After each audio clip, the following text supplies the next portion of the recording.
How you doing? My name is Stefan. I just want to talk to y'all today about some of the barriers and the outcomes and positive things Chane Patricks helped me do. One day I was just sitting at home.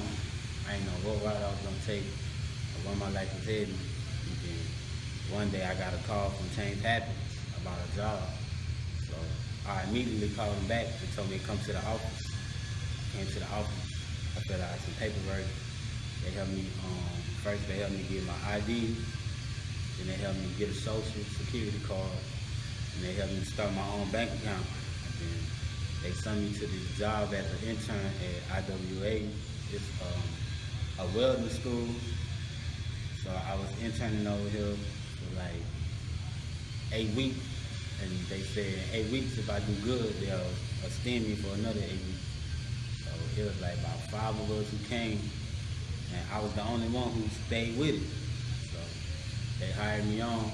Now at IWA, I just cut pipe, cut plate, pass it out. They helped, Chane Patricks helped me enroll in some of the IWA welding classes. I got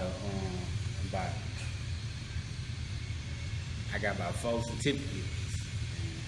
I just want to give a shout out to them for supporting me and being there with me all the way and helping me get back on my feet.